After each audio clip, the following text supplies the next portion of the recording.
Today at Target Field, the longest homestand of the year comes to a close. The Twins have a chance to finish the homestand with a .500 record in advance of a key road trip that starts tomorrow night in Detroit. It's a steamer at Target Field. Dick Bremer along with Justin Morneau. The Twins hope to get a split in this four-game series. And for you at home, you're probably suffering a case of whiplash because there have been games where it looks like the Twins can't do anything right, and then games where they do everything right, and last night was one of the good ones. Yeah, a little pitching, a little defense, a little base running. They did all the little things that added up to a win at the end of the game. And started with Max Kepler continuing back-to-back days with a home run, swinging the bat well, starting to heat up a little bit. Hopefully that's a sign of good things to come because they're definitely going to need his bat. And then Twins done a great job of improving their control of the running game. And then Correa, what he's done all year, playing great defense. Michael A. Taylor made an error earlier in this game, but then had a little shot of redemption, makes a perfect on-target throw. And then this play in the 10th inning that set up Kyle Farmer, gave him a chance to come up and be a walk-off hero, and he did that for the second time this year. So a lot of good things happened for the Twins last night. So hopefully they can carry that over. Quick turnaround, little day game today. Twins have already had 6 walk-off wins this year, 2 of them in this homestand, and Kyle Farmer's produced 2 of the game-winning hits. Audra will have more on the Twins utility player who's driven in some key runs for the Twins when we come back. Is brought to you by Menards. Save big money at Menards on all your home improvement needs. And by Chevrolet, the #1 selling brand in the Twin Cities. The Twins, a 10-game homestand comes to a close this afternoon in downtown Minneapolis. It started with back-to-back wins, and they'll look to end it the same way with another W against the Boston Red Sox. Welcome back inside Target Field. I'm Audra Martin. Last night's win did not come easily for the Twins, but it was a much-needed win. They saw the lead slip away 3 different times throughout the course of this game, but of course the final lead change was the one that mattered. And it was all thanks to Kyle Farmer, a guy who is a utility man for this team, has come up big multiple times before. He had the first walk-off hit of the season, but last night was the biggest to date, coming up big time when his team needed him most. It was a big at bat, and he's collected regardless of the situation. He's always prepared, and he's seen it all. He's an experienced player who I think calms down and is very much ready and relaxed in spots like that. So no one knows who's going to get the job done when the game's going on. But he's a guy that you're comfortable that he's going to make adjustments during the game. He's going to figure things out, and he's going to do what needs to be done, in his opinion, to win the game. He's going to go up there and not try to do more than he needs to do. He's just going to do what he needs to do. Is not in the starting lineup this afternoon, but he wasn't in the starting lineup last night, and clearly he was ready to go for his team. Says he'll be ready to go once again if they need him, and we'll look for him to contribute in what will hopefully be a big win. A great way to end this homestand as the Twins look for a split against the Red Sox. It comes your way next. Valley Sports North is brought to you by Luther Group. Shop the Twin Cities' largest selection of vehicles at LutherAuto.com. And by Grand Casino. Let your story begin. It is a steamer at Target Field. The weather's been warm. The temperature expected to climb over 90 degrees with some humidity. Last game of a 10-game homestand. Then the Twins go to Detroit. Red Sox go to Chicago to play the White Sox. And it has been a mixed homestand, and it has a chance, the Twins have a chance to have that happy flight to Detroit with back-to-back wins over a red-hot Red Sox team. Alex Cora has seen his team play well within the division. Red Sox took 2 out of 3 against the Twins in Boston back in April, and they've taken 2 of the first 3 here in this series. The Menards batting order for Boston. Duran leading things off. Justin Turner, Yoshida, Devers, Duvall, Casas, Connor Wong, David Hamilton, his first plate appearance coming up later on this afternoon. Pablo Reyes. Alex Verdugo was put on the bereavement list, so he is off the active roster for Boston.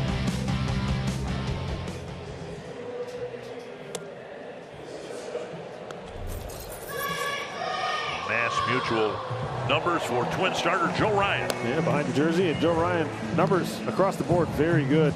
It's a ton of chase. Looking to bounce back after his last start against Detroit. Gave up 6 runs in that one, but was able to pitch deep into the game. Kind of stayed out there to try and help the bullpen out a little bit. He has faced Boston. He faced them back in April. Their ballpark, got the win. Through 6 innings, 3 earned runs, gave up 1 home run. Only 3 strikeouts in that game. So this Boston lineup was battling. They were able to put the ball in play. But you would love to be able to split this series, split the homestand, go on the road on a positive note. Seems like there's been a lot going on in this homestand, but you got the right guy on the mound with how well he's pitched this year. For defense for the Twins, with Willie Castro in left field, Michael A. Taylor in center, and Max Kepler in right. Become a pretty regular infield alignment with Luis Correa, Julian Kirilloff around the infield, and Ryan Jeffers putting on the gear behind the plate. And Correa telling me the other day that the plantar fasciitis, which he'd been dealing with in his left foot, is a lot better. He credits the training staff for getting him ready to play pretty much on an everyday basis. You hear those words, plantar fasciitis, it's a little scary. And so far the Twins staff has done a nice job keeping him on the field. Here's Duran to lead things off. Missing outside, ball 1. Ooh. Pretty good pitch. Hopefully he starts getting that pitch as this game goes along.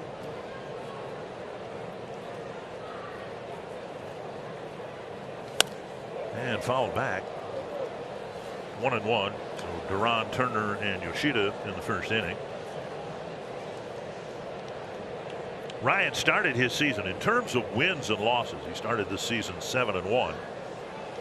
Popped up another foul ball, this one over the Boston dugout. So it's been a while since he's picked up a win. Specifically, it was May 24th, 4 weeks ago, that he beat the Giants here at Target Field. When you look at the starts, and the last one against the Tigers, not good, as Justin said. Swung on and missed, and a strikeout to start his afternoon. Well, that pitch has been a real difference maker for him this year. It's that splitter. Good downward movement to it. You see that grip, that's a great look. And just that late fade sells it with the arm speed, hard for a hitter to pick up.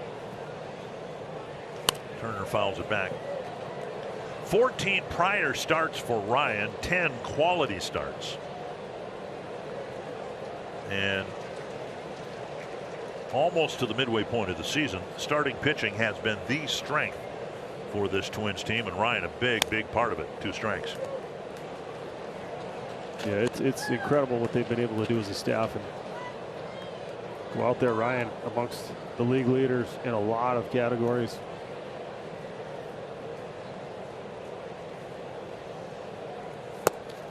Right-handers hitting .225, lefties .199.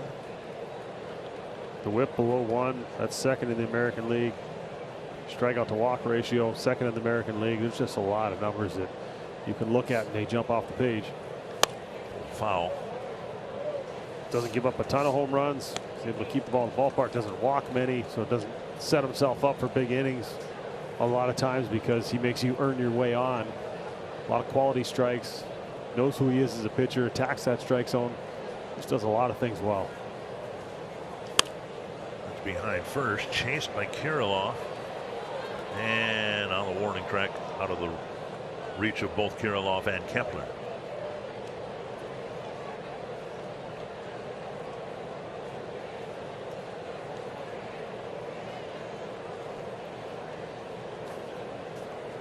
Twins looking for a win today to get back to the 500 mark.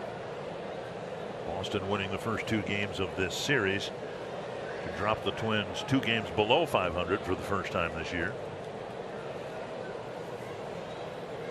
1-2 to Boston's DH. That's hit hard to center. Taylor is there. 2 down. And that'll bring up Yoshida. A little bit of a different look at this lineup without Verdugo in there, who's hit the ball so well against the Twins. Off dealing with a family matter. Hopefully everything's okay there, but they're going to shift some guys up higher in the lineup. Yoshida now hitting in front of Devers. Put together a pretty good rookie season. Put together a pretty good season for anyone, and for that matter. Anthony's a strike. Top 5 in the American League in batting average. Able to get some extra base hits. He's been doing a lot of things. On a corner for strike 2. He didn't like that one.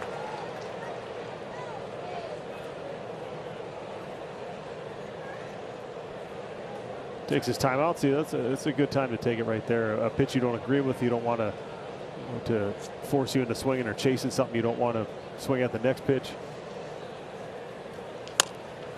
Correa has a play. Fires, and Kirilloff is able to dig it out to end the inning. 1-2-3. The Red Sox go quickly in the first. In the middle innings yesterday. We'll talk more about that later. I found it interesting how he ended up spending the game after he was ejected. The Menards batting order has Julian leading off, then Correa, Kirilloff, Buxton, Kepler, and Lewis in the middle. Jeffers, Castro, and Taylor rounded out for Rocco Baldelli. Justin Garza, the opener for Boston. Julian taps the first pitch foul. The Twins saw him Monday night's game of the series. They claimed him off waivers from the Angels. He's made 50 starts in the minor leagues. This is his first one at the big league level. He's got experience in this role. Swung on and missed. But we'll be interested to see how deep he pitches in this game. Called up Brandon Walter, a lefty prospect. Twins are anticipating possibly seeing him, possibly seeing Pivetta, some guys with starting experience who can pitch deep into games. Slashed foul. So whether this is a 1 inning or a 2 inning appearance, maybe 3, yet to be seen. It's kind of the advantage of running this opener strategy and then just trying to match up the rest of the game. 3 lefties down there in the pen. You got options. So Gallo not in the starting lineup, but Twins send Julian up there as the leadoff hitter facing a righty. I'll be curious to see how it plays out. It's not just the Twins, but the Twins from the middle of June on have run into a lot of openers. And it's just June. What's it going to be like in July and August and September? With more and more injuries to the pitching ranks. There's a check swing. Ooh, just outside, 2-2. That's a good take. That ball further off than the first pitch of the game that was called the ball. Julian is able to do that. The strikeouts are pretty high. He's striking out about 40% of the time, but still has managed to maintain a pretty good eye. But there's the outside corner, and he knew it. 1 down. Yeah, I think just kind of learning the league, learning the guys he's facing, learning the tendencies. CM Plus stuff every night. Kind of missed his spot here, trying to go in with the cutter. Julian knew it, walking back. Here's Correa.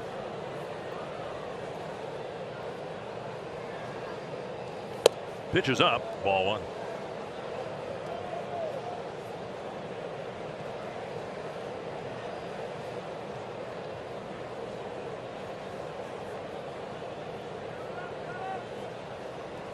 Driven deep to left, way back and gone.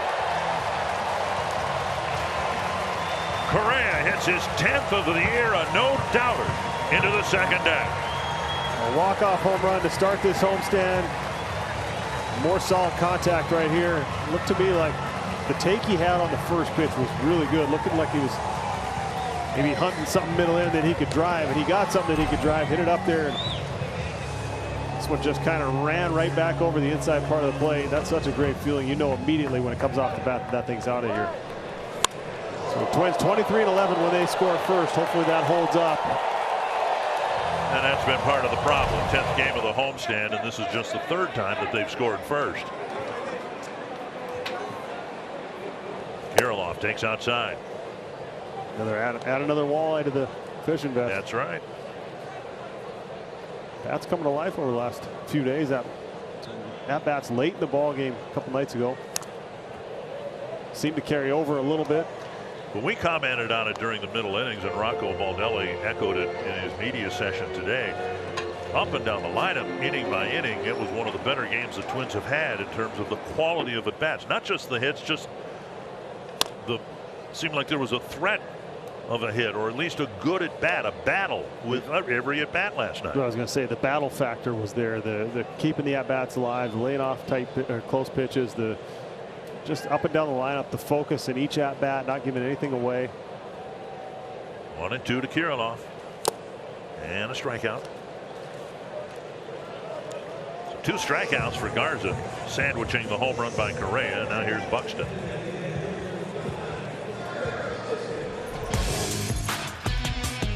The Red Sox out on the field. Brought to you by Ford. Yoshida, Duran, and Duvall in the outfield. Devers, Hamilton's first start of the big leagues. Reyes, Casas, and Wong around the mound.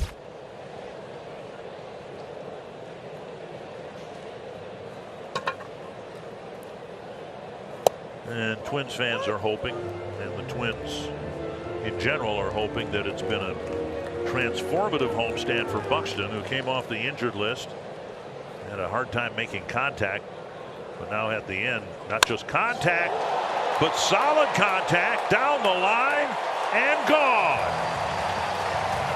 Another no-doubter, and Buxton has his 12th. The ball jumped off his bat. The only question was, is it going to stay fair? That was headed up there for that third deck. Looked like it hit off the foul pole up there. What a swing, and now he's starting to see it. You want to win ball games, you want to beat good teams. Your best hitters have to be a part of that. And we've seen it, Correa and now Buxton to start off this first inning. All aboard. Kepler now will bat homers in the last 2 games.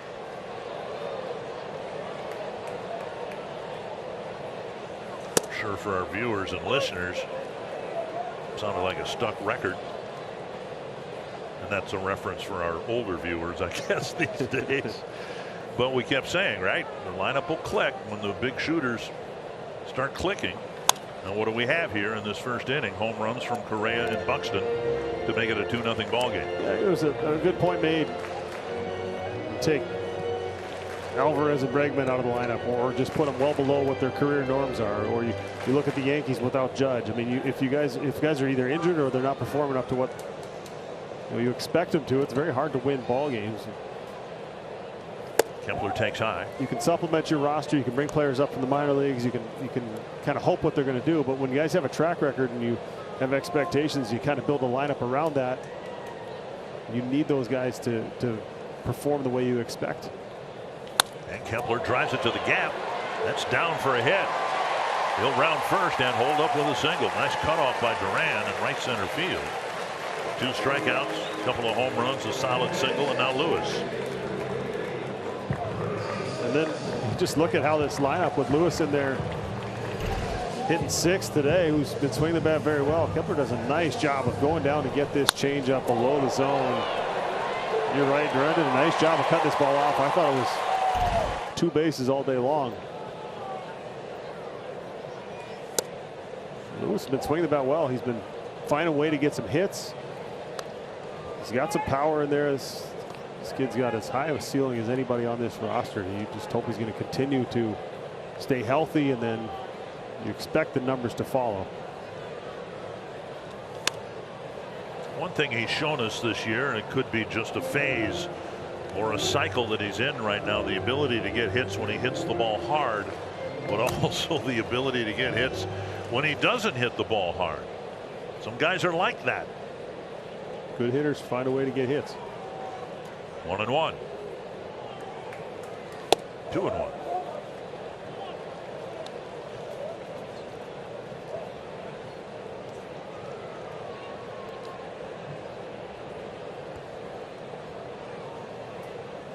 Good inning for the Twins. A couple on the board already. Kepler dives back to the bag. Kepler's tried 1 stolen base and was unsuccessful. The Twins among the league's best in success rate stealing bases.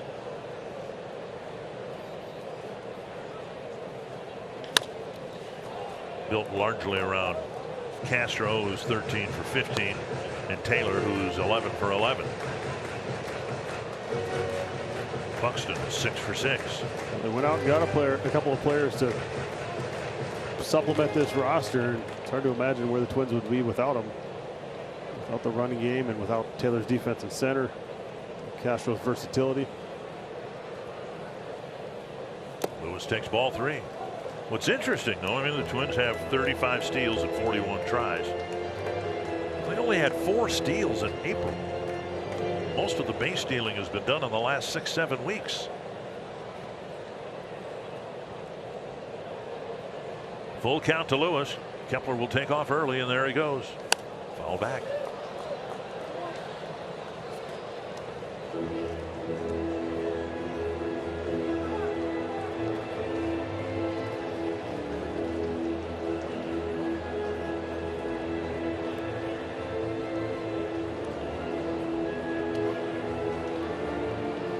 Walter warming up.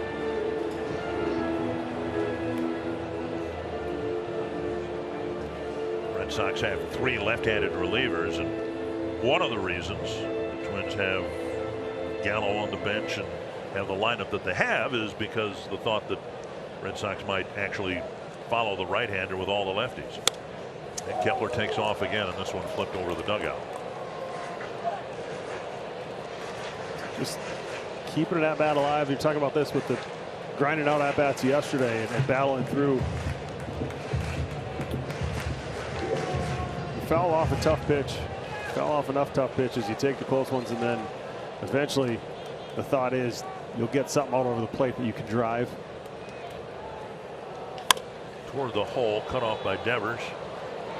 And that'll wrap up a good first inning for the Twins. Couple of long balls. While you're at it, not a bad view as we bring you today's clubhouse coverage. Rocco Baldelli says this is just a routine day off for Joey Gallo, but he also pointed to the fact that it's a bullpen day for Boston, and that since they're going with Garza, that means they have 3 lefties in the pen and could go with lefties all game long. So instead of making that decision easy for them and being forced to pinch hit early, they decided to keep a lefty on the bench. Rocco also described this homestand as interesting and emotional. He says it started with some really good baseball, then we just went into a funk, but last night we fought our way out of it. He said there's probably a lot of people that don't even know the record of this homestand, which just goes to show what all we have seen throughout this week or so. But a win would go a long way. We have to earn it, though. Nice play by Kirilloff, and Ryan showing off some athleticism. It looked like he delayed a little bit around the mound, but he was able to beat Devers to the bag. Yeah, I think maybe unsure off the bat if this ball was going to be fair or foul, but he's got enough athlete in him to get over there, and you see that slight hesitation in the middle there. Nice feed, a little timing play. But this is how you have to catch this ball. You retreat to get the big hop. Don't get yourself caught in between. Yeah, perfect feed. Now that last hop kind of spiked up on him a little bit, but he stayed with it, got the out. 4 up, 4 down, and here's Duvall. Ball 1. Got to be a welcome sight there. Twins scoring 2 in the first. They've only scored 1 run, 0 runs, 1 run, and 1 run in his last 4 starts. So 3 total in the last 4 times he's been on the mound. I think we said as much when we talked about the meaningless stat about the starters for the Twins. They got 14 of the 17 wins in March and April, but only 1 so far in June. But that doesn't mean they haven't pitched well. It's the dysfunction in the lineup and not producing runs. 1-1. Tap foul. Yeah, it looks like showing signs of coming out of it. You never really know when a team's going to start to get hot or when they're going to start swinging the bats. But what we've seen, even the end of the blowout loss the other night, and then carrying over good at bats yesterday. Big walk-off win. Now early in the first, the big boys came out swinging. We need to score some runs. Atlanta's hitting them as well as anyone. Old foul. Now you're a bigger believer than I am that in a blowout game, if you have some good at bats, score some runs late, it can carry over. So 2 nights ago was a blowout game, but the Twins hit 3 home runs late against Kluber, and they did have that game last night with really good at bats and what we've seen so far here today. So I'm starting to begin to believe that you're right. I think part of it for me is just Twins have played so many close games, 1-run games, 2-run games, and pretty much every at bat they've taken is when you play close games, you're facing the elite arms down there in the bullpen. You're facing tougher pitchers. You're not getting many guys, coming in just trying to finish off a game, and you're not getting the last guy in the bullpen. So you take some lower pressure at bats in a game situation like they did, and then that can carry over. You can find something, and sometimes, okay, I got to hit a home run to tie the game right here. We're down by 3. We need a 3-run homer. And you go up there, you're squeezing the bat a little bit tighter. You're trying to do a little bit more. And then you go up there in a blowout game like that. And sometimes it can be the best thing for you because you just have a chance to go up there, relax, see the ball, and just let whatever happens happen. And then all of a sudden you go, oh, there it is. And it can carry over. Swung on and fouled 1-2. When you look at Casas, a hit off a position player last homestand, and then all of a sudden he's coming to this series swinging the bat a lot better than he had been for most of the year. He's had a pretty good series, a big hit off Duran last night to tie the game. You just never know when it's going to click, and you never know what at bat it's going to be that gets you rolling. And hopefully for Kepler and for Buxton and for some of the guys, it was a couple nights ago when they were down by a lot. 0-2 to Casas. Dribbled toward the mound. Ryan bare hands. Another 1-2-3 inning on 10 pitches, and it's 2-0 Twins.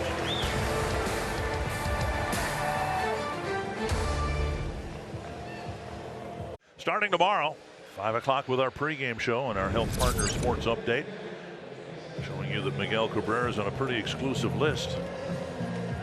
Just 1 home run this year, but 508 in his career, and by season's end he might pass Gary Sheffield and the Hall of Famer Mel Ott. Ryan Jeffers to lead off the second inning for the Twins, and he takes strike 1. Jeffers, Castro, and Taylor here in the second. You can notice last night's ball game also Twins hitters a little more aggressive early in the counts, and had a guy on the mound that kind of fit that, who threw a ton of strikes. That's to the right field corner, twisting foul. Yeah, we kind of seen it. We talked about it periodically throughout the homestand of a lot of at bats with 2 strikes. Get behind in the count a lot. It seemed like there was a lot of 0-2 counts where Jeffers finds himself. Go up there looking for a quality pitch to hit early in the at bat. Seemed like they were doing that, hunting early yesterday. Foul. Spend a little time this inning, if you'll allow me, to talk about BABIP, batting average on balls in play. On the season, Jeffers is hitting .245. His BABIP doesn't count the home runs. .359, which is outstanding. He takes up an in. So we've talked about the high number of strikeouts ad nauseum, but trying to spin it into a positive, we've got hitters, the Twins have hitters who have really good BABIPs if they could simply put the ball in play more often, and no one's a better example of that than Ryan Jeffers. It's a stat that you can look at and say, okay, if I did this more, it might lead to more positive results. And quality of contact matters. Barrel, finding that barrel, hitting the ball hard. At the same time, being able to put the ball in play, there's a benefit to that as well. And that's off the glove of Devers, and Jeffers is probably going to get a hit with that. Up there with 2 strikes, put the ball in play, and he ends up at first base. I got that as a hit. So does the official score. And the Red Sox are going to make a move here. They let Garza face the right-handed hitting Jeffers, and with the switch hitter Castro coming in, that'll be the end of the opening assignment for Justin Garza. He faced 7 men and gave up 4 hits, including the leadoff single by Ryan Jeffers. And Walter will pitch next for the Red Sox. Longest home run for the Twins this year. Statcast powered by Google Cloud. 466 feet for Buxton. Second longest of his career. That ball was smushed. Ball probably got a flat spot on it from wherever he made contact with it. Strike 1 from Walter to Castro. Big deal for Castro. He just goes to the other batter's box with the lefty coming in. They've turned him around. Slugging's higher, more home runs from the left side. This is the time they wanted to make this move. Walter, a guy who can walk some, higher ERA than you expect for a number 10 prospect in the organization. This is his major league debut. A little different situation. He started 12 of the 13 games he's pitched in the minor leagues, coming in here in the middle. Outside 2-1. A funky arm angle. Slider rated as the best slider in the Red Sox minor league system. See how much he uses that today. 2-1. 3-1. Now Castro hitting .248. His BABIP .333. Now the average batting average on balls in play is right around 300. So when you're carrying a BABIP of .333, that's really good. 3-1 to the Twins left fielder. Swung on and missed. Now nobody's going to nickname him, you know, Wee Willie Castro, hitting him where they ain't, but .333 is well above average. Yeah, I think there's some benefit. It always kind of makes me think of, you know, what did Derek Jeter have? 3,300 hits, somewhere in there. You don't get that many hits. You don't hit every single ball hard, and good hitters have this ability to hit them where they ain't. But part of it's the quality of contact. Part of it's just being able to make contact with tough pitches. There you go. 3-2 pitch. Jeffers is going to round second, on his way to third. Strong throw, but offline, and that will allow Castro to take second base. And some more aggressive base running, some more heads-up base running. The trail runner on this play is so important. Jeffers recognizing where this is hit. And a lot of times as a base runner, you say, if I can get past that ball, I can go first to third. A little tougher here at target field where it's shorter to right, but that ball's behind him, so he makes up his mind that he's going first to third. And then Castro reading the play, seeing the high throw coming in, taking advantage of overthrowing the cutoff man. Now you've got two guys in scoring position instead of one, and Red Sox will play the infield in. Taylor at the plate. Down and in, ball one. There it is, the benefit of putting the ball in play. Not hit overly hard, but hitting a great spot. You'd love to see this lead double right here, especially with the guy you got on the mound, Joe Ryan. 1-0 to Taylor.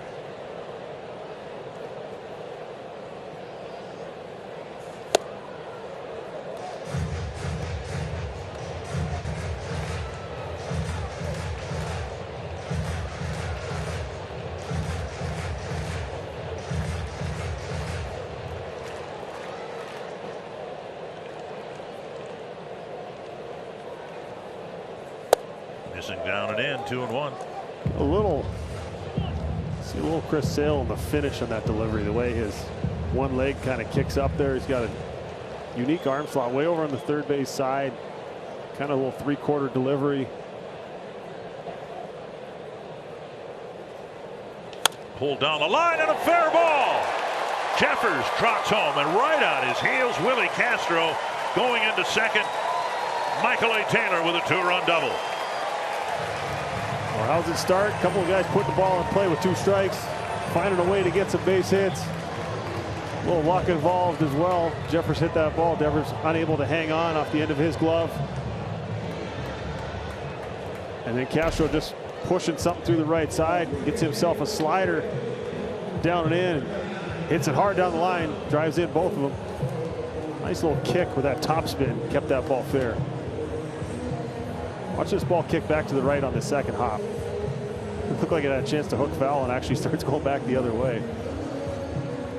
Second inning, but the Twins are pinch hitting for Julian. It'll be Solano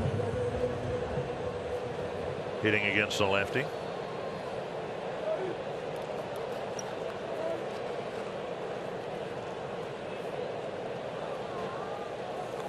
Down and in, ball one.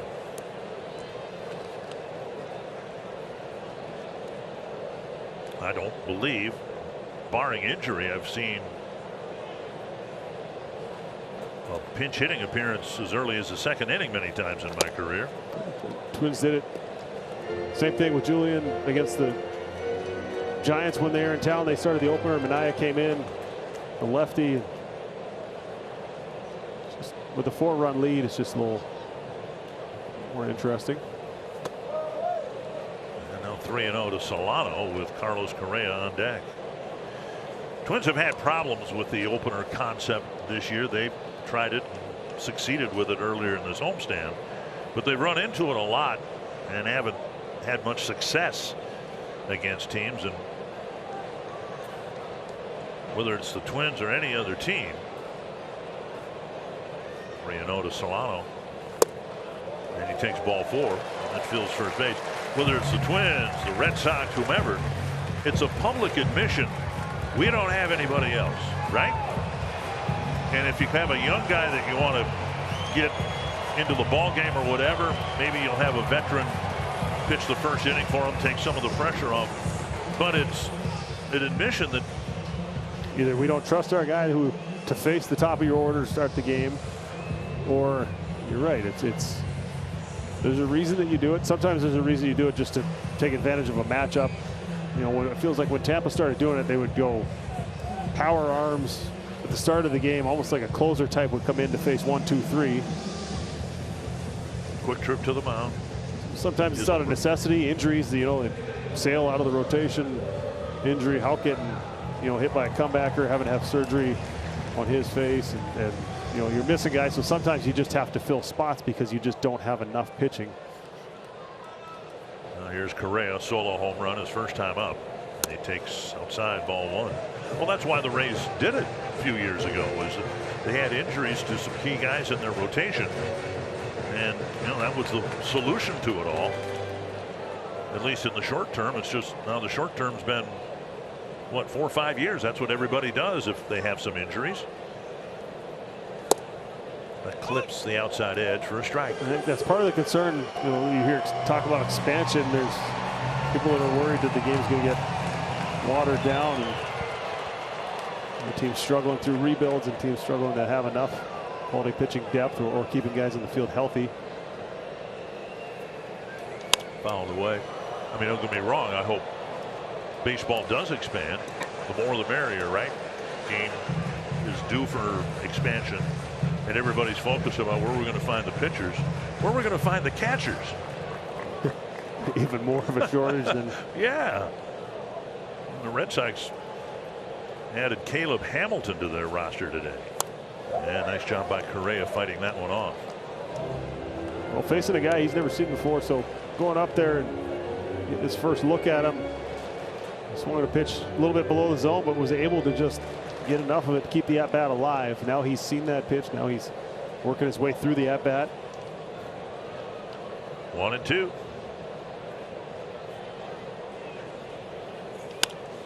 Short center field. Duran calling for it, making the catch. 1 down, 2 runs in, 2 men on, and now it'll be Kirilloff. Or will it? No. It's going to be Farmer.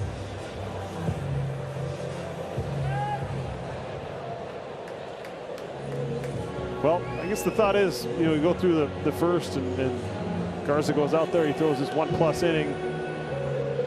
You got a guy who they're expecting to pitch a little bit deeper into this ball game, trying to get some outs from him. So if he was the starting pitcher in this game, if Walter came in as a starter, you would have started Solano. The thought is you would have started Farmer. You would have given this at-bats, these matchups. So instead of starting that, the challenge with it is you run out of bench players and you run into something unexpected.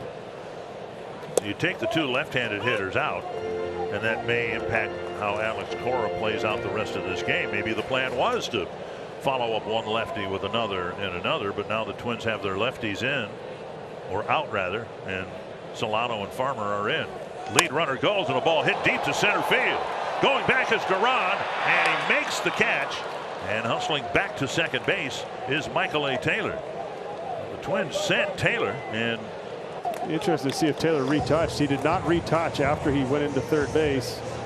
And so he'll be called out. It will be a double play. So the Twins get 2, could have had more. Farmer hitting it to the warning track in center, but it ends the inning.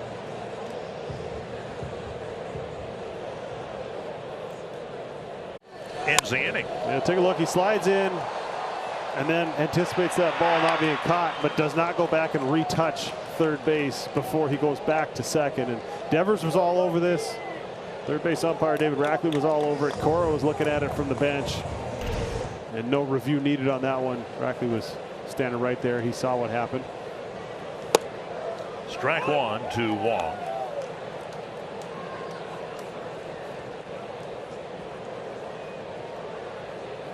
With Solano at first, Farmer now at second. And Ryan appreciating the run support, something he hasn't been provided much of over his last few starts. Gets ahead of Wong 0-2.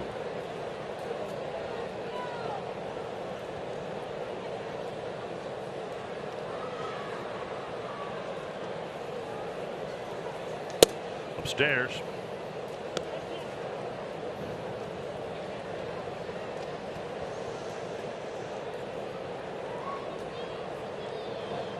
One and two.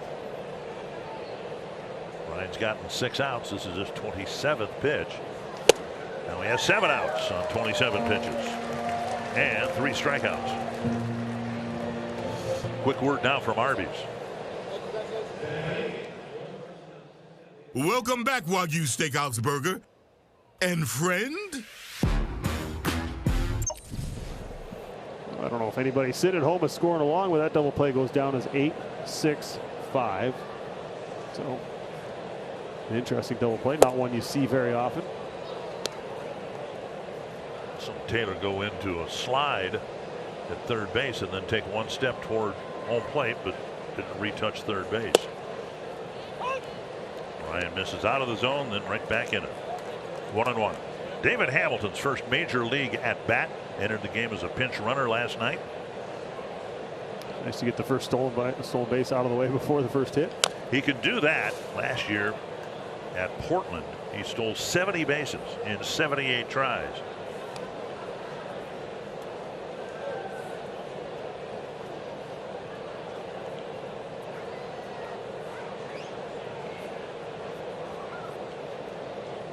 One and two. Popped up. Lewis on a warning track has room. 2 away. It really is something that he's had to adapt to. We've seen him make some nice plays on those pop-ups, getting close to that foul territory. You know, the shortstop position, you're in the middle of the field. You don't really have to deal with catching fly balls, getting over there on the warning track and contending with the net and the tarp and everything else. And playing off the line a little bit. Does a nice job of figuring out where he's at, adjusting to his home ball. Whoa! Over the netting by the dugout and almost under the concourse area in the lower level. It looked like it clipped somebody pretty good on the way by. Hopefully she's all right. Exit velocity of the bat was about 45 miles per hour.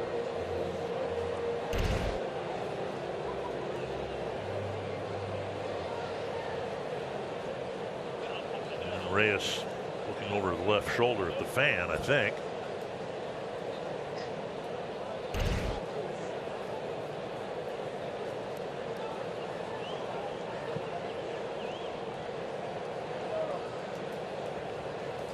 So 1 strike with 2 down in the Boston 3rd inning. That's to left. Playable for Castro. A perfect first trip through the order for Joe Ryan.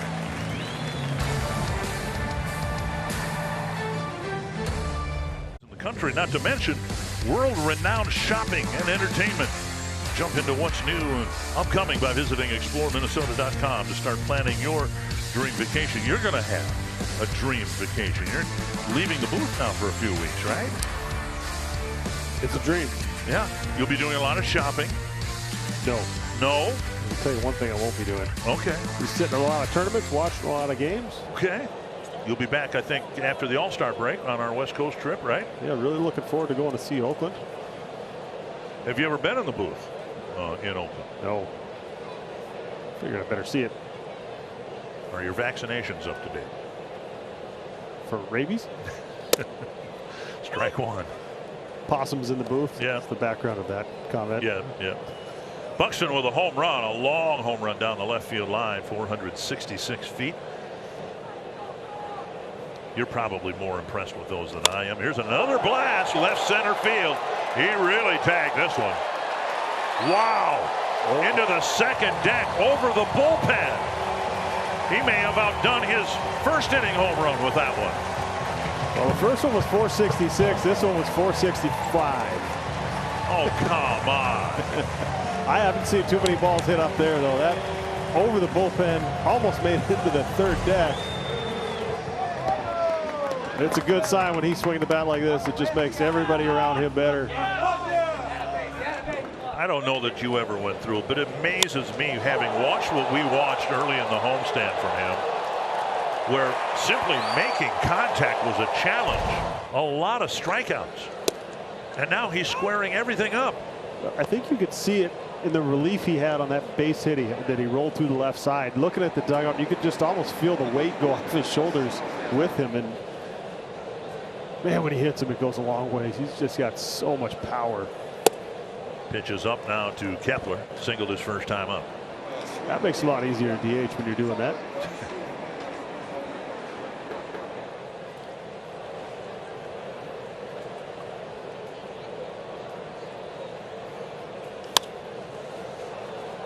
That'll twist foul. And into the netting. 2 balls, 931 feet.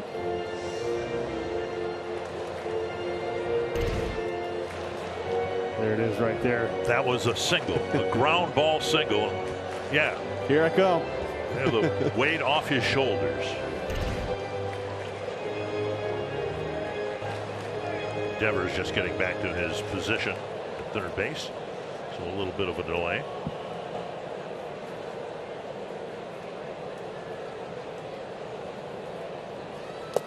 I think it kind of started earlier in the series as well. He lined a couple of balls foul and looked like he was just a click off. Didn't end up getting the results he wanted in those at bats, but Buxton, he was starting to find the barrel. The timing was starting to come. It's hard to tell yourself to trust the process when you're not getting the results you want. This might be a really bad analogy, and it's a horse racing analogy. Sometimes they'll breeze a horse, just let him run around the track.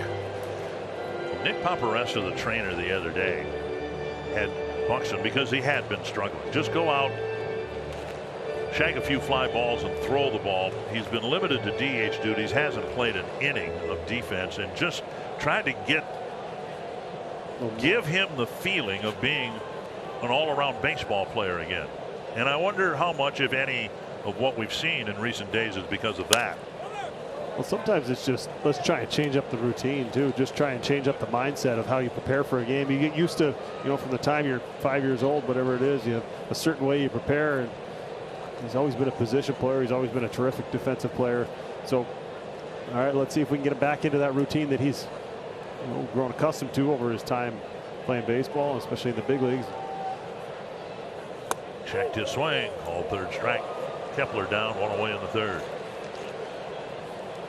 Gonna bring up Royce Lewis, but first let's go to Audra. Well, guys, we saw Royce Lewis showing off the wheels last night, scoring from first on a deflected line drive. And today I asked him if he was thinking home right off the bat, and he said, oh yeah, I'm thinking home until they stop me. So getting the green light, that was awesome. But he did tell me that he's been kind of bummed because he has been itching to get the green light to steal second base. But that Byron Buxton told him, look, man, I get it. No one likes to get a red light. But if you can, look from it as a perspective of them wanting to keep you healthy, because we need you and you can't help us if you're not healthy. Roy said he really appreciated the reminder. And while he's waiting to get the green light on a steal, he'll take those first to home opportunities all day long in the meantime. Well, Twins are leading here 5-0. The chances of him getting a green light here aren't very good, I wouldn't think. Ryan Jeffers at the plate. He singled to start the 2-run second inning. Twins have scored in every inning so far. A couple of ways of looking at it. You got Jeffers, right-handed batter against the lefty. But if you want him to get comfortable, maybe there is a time when you have a big lead to let him go and see if he can steal a base. Say, all right, not as much risk in this play as far as running into an out on the bases. Say, all right, see if you can get it and let him get that first one. Followed straight back 0-2. As you mentioned yesterday, he stole a couple of bases down at St. Paul and got comfortable with that part of it. But at some point, You're going to have to let the athleticism take over because you're going to need him to steal you a big base. Maybe your tie game in the 8th, and it's a run scoring opportunity. You need to get somebody in a scoring position or something. So maybe you let him do it in a little lower stress situation and see if he can take one. Checked it first. Almost like what we talked about with the blowout, and some guys getting some hits and some guys finding the barrel. A little less stress in that situation, and found something. Well, maybe with a big lead, you get an opportunity to run and say, all right, go ahead and get that first one out of the way and feel comfortable and know that you can get it. And there he goes. Half swing at strike 3, and Lewis has his steal. 2 away, but now he's in scoring position. Hey, it's just the 3rd inning, right? It's 5-0, but it's just the 3rd inning, and the Red Sox have been swinging the bats well. Well, I'm sure, at least this used to happen to me. I don't know. I know I didn't steal much, but the heart starts beating a little bit, and the adrenaline kicks up. And I'm sure his heart was beating a little bit when he got the green light, saying, all right, I'm just going to go get a good jump and see what I can do. And that's exactly what he did. Castro with a swing and a miss, 1 strike. He was in a spot to score. The other day, Rocco Baldelli said, what surprised you the most about the season generally, not just the Twin season? And he said the emphasis, the display of speed and athleticism. Stolen bases are up. The success rate is up higher than it's ever been since 1951. That was Willie Mays' rookie season. 1-1.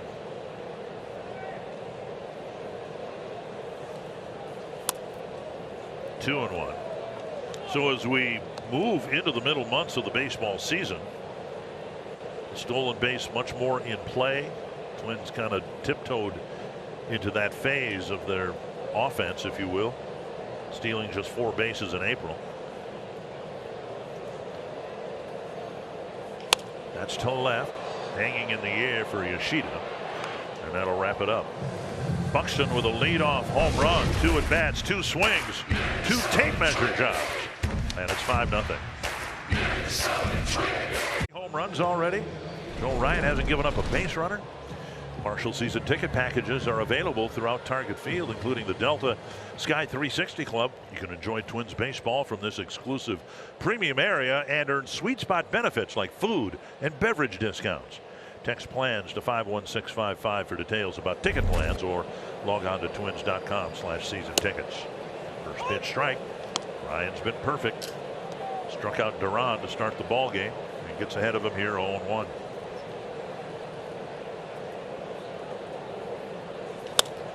Fly ball, center field. On the track, boy, the ball carried all the way to the wall, 400 feet away, but Taylor, from the time Duran made contact, gave every indication he had it measured. 1 away. Talk from some guys about inconsistency in the baseball. So you hit a ball, certain exit velocity, certain launch angle. One time it leaves the ballpark, the next time it doesn't. And some of them carrying way more than others. Pitchers will tell you the same thing.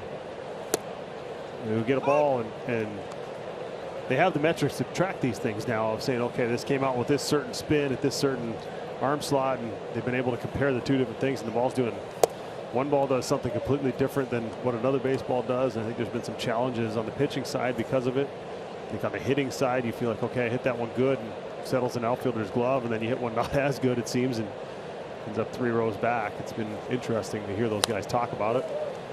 Game has changed an awful lot, but in the 40 years I've been doing this, the one constant has been dissatisfaction with the baseball, inconsistency of the baseball. And I mean, you guys played with it, but I think everybody would like to have some uniformity, right? Yep. Year to year, game to game. There's the first base hit for the Red Sox, spanked into center by Turner. So 10 up, 10 down, and now a 1-out single and 4. We don't have that in other sports, right? No one complains about the density of the hockey puck. Not unless you deflate the footballs, no. You never hear it about basketball. No. It'll be interesting because they are working on that in the minor leagues. For instance, in the Southern League right now, they're using a pre-tacked baseball. It's the Double-A league. And so, when the first half comes to an end this weekend, they've been using a pre-tacked baseball.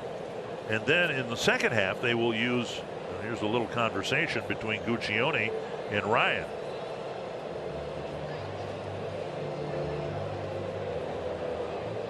This better be about something important. Ryan's been in a good groove, and I'm not sure what that was about.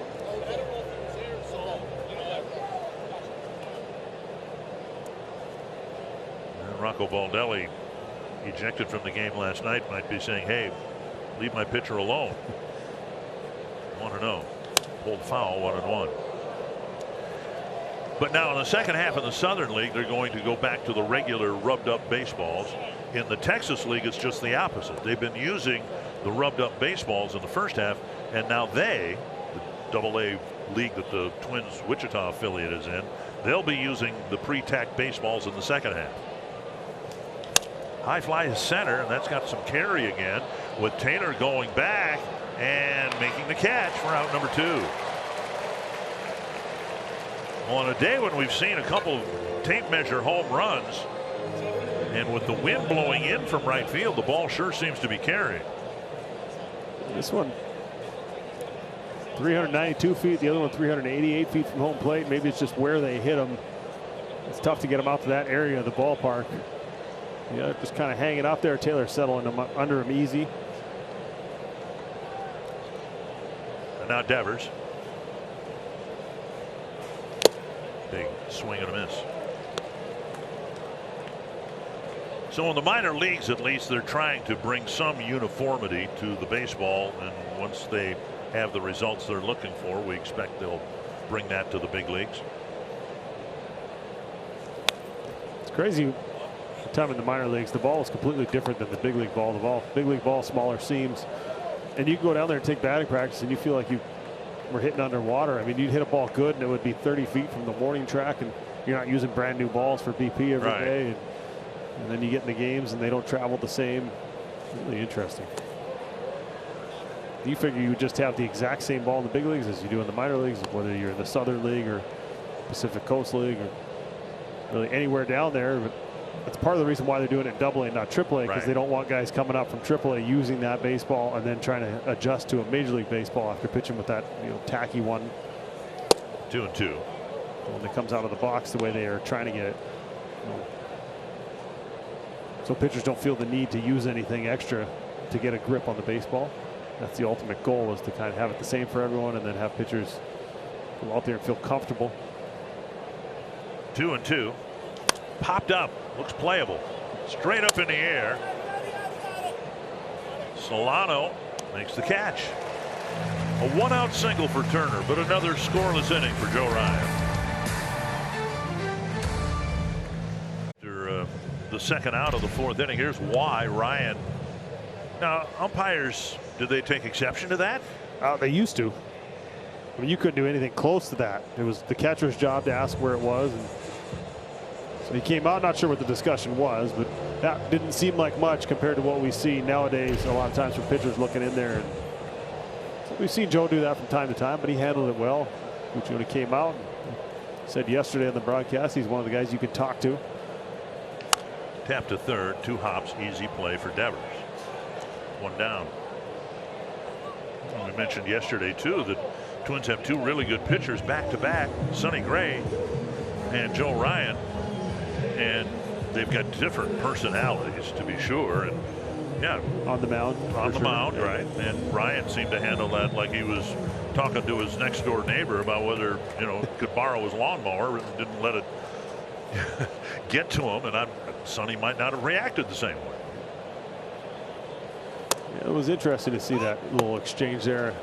I'm still all for, at some point, having the umpires mic'd up, and then if we can use it, we use it, as opposed to having it live. And at least we can go back to that and say, hey, you know, that ball's up, it's been up all day, or I missed that one. Bounder to Hamilton's left. A little stretch by Casas. 2 down. That'll bring up Correa.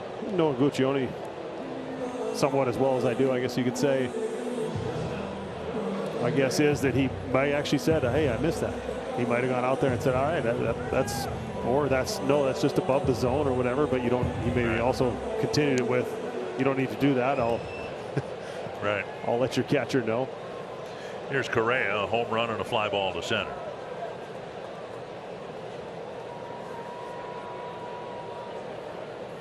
Down and away, ball one.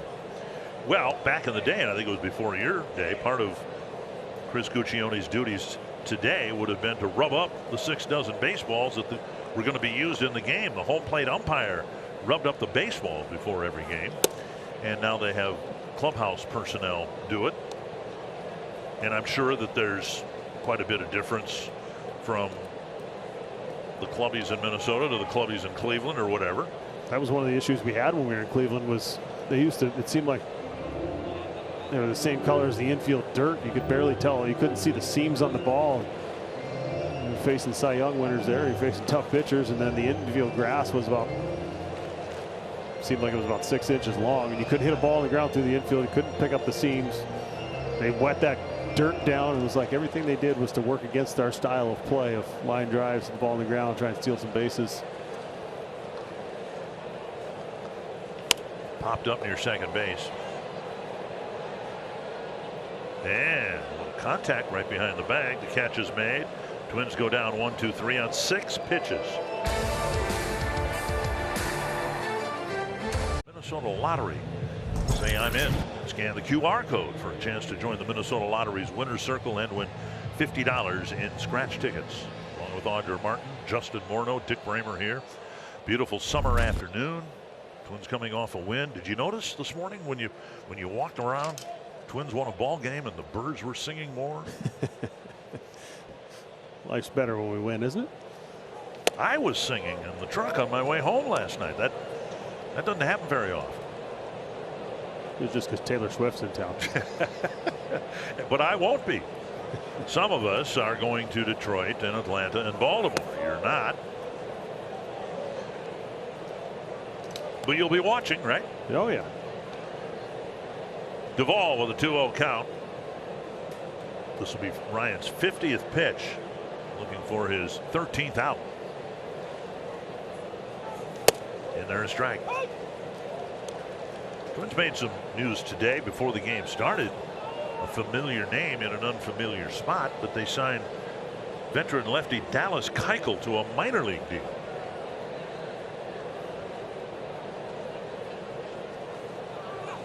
There's a shortage of left-handed pitching at the major league level and the upper level of the minor leagues, and so Keuchel, one would think, is going to be pitching for St. Paul and see if he can get AAA hitters out, and if he can, we might see him up here again. 2-2.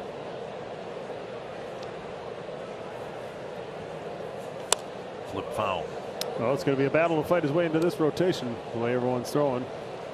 Yeah, it's I think with that 3-batter minimum limit, teams aren't seeing as much of a value of keeping lefties around, and when you do have a good lefty, it seems like they can advance pretty quickly through the minor league system. Swing and a miss, a strikeout to start the 5th inning. I talked with Caleb Thielbar, who's on the injured list with an oblique pull today, and he said it really hasn't gotten better, and it doesn't look like Thielbar's return is imminent, and maybe one of the things that Keuchel could do, although it would be a different role for him, is be of some help out of the bullpen. One down, and now Casas. Well, that split right there that he swung under, that ball stayed on plane. One strike. See a hitter swing under a split too often. That's kind of part of what the inconsistency in the baseball, the guys will tell you, of one time a ball will come out and it'll dive, and then the next time it won't do the same thing. Whether that was the case there or not, only Joe would know. If they get to the point, let's imagine you're going to play a lot of golf when we're off on a road trip, right? And from time to time, good Lord willing, yeah, from time to time you'll wash your golf ball in one of those things. You just crank it, right, and clean your. Well, you could come up with something pretty simple, I think, that could provide some tackiness to the baseball. The factory could. I think they're working on it. It's been a challenge, but I think that's what everyone wants. A quick strikeout of Casas. 2 quick outs here in the 5th. Speaking of quick, a message from Quick Trip.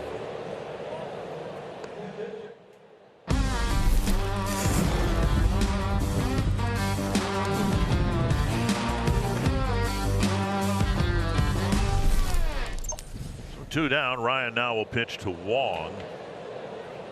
See those rosin bags on the back of the mound?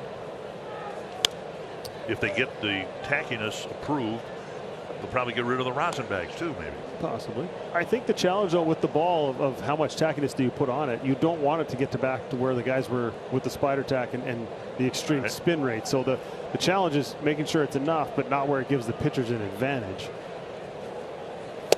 Wow.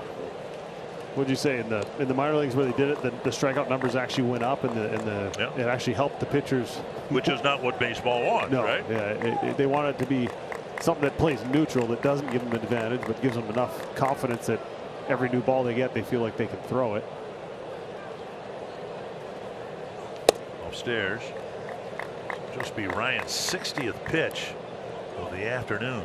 And when he is on, he just makes it look so easy. It's just get the ball back, get the sign, execute the pitch, and it's just repeat, repeat, repeat, and over and over. It's incredible to watch. You'll hear managers, coaches, and your former manager, Ron Gardenhire, one of his common phrases is the ball comes out of his hand easy. Well, this guy's the poster child for that, right? I mean, there doesn't seem to be any extreme exertion. Yeah, how you make something that takes so much effort look effortless. I think that's a skill that he has. It's just he's got so much confidence in what he's doing. He has an idea of what he's doing. He's able to repeat his mechanics. And he's found an off-speed pitch that he really likes in that split. Now 3-2, no walks, and just a couple of 3-ball counts for Ryan today. Wong struck out swinging his first time up. 5-0 ball game. Red Sox have been held to just 1 hit so far. 3 strikeouts in a 1-2-3 fifth inning.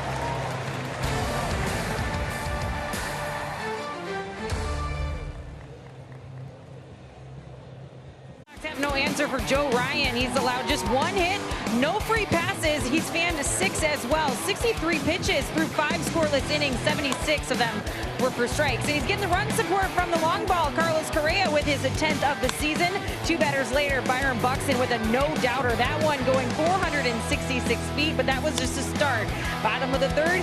He smashes one 465 feet, making Byron Buxton the first hitter in the StatCast era with multiple 460-plus foot home runs in the same game, guys. Yeah, and he'll get a chance here to do something he's already done. We'll talk about that when he comes to the plate. First, it's Farmer with a 1-0 count.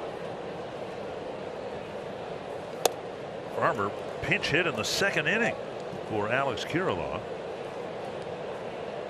Twins made 2 pinch hitting moves playing with the lead in the 2nd inning. Up and in. 3-0.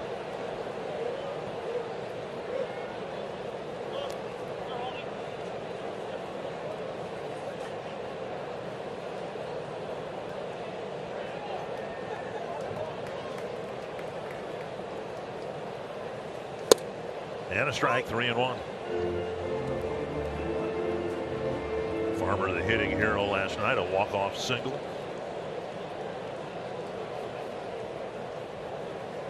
Hit the ball hard his first time up, but it turned into an inning-ending double play when Taylor didn't retouch third base. 2 swings today, and he has gotten it all. Absolutely crushed both of these baseballs. Roger mentioned first player with 2 460-foot-plus home runs in StatCast era. That goes back to 2015, so we've been tracking that for a while. It's a box he's already checked. On a Sunday afternoon in Toronto 6 years ago, he had 3 home runs at the Rogers Center. Since then, Eddie Rosario did it, Max Kepler did it, Nelson Cruz did it twice right after his 40th birthday. And a roller to third. And Buxton retired with Farmer advancing to second. And that'll bring up Kepler.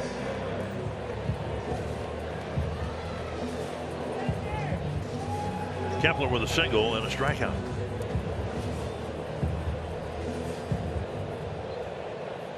And Justin Morneau, you did it. You broke a long drought for for 3 home run games. Doing it in Chicago. Chopper right side. And now Farmer at third base with 2 down. There was a few years in between that happening, and then all of a sudden it started happening about every 2 years. Experience your Minnesota Twins from Legends Landing, the newest all-inclusive area at Target Field.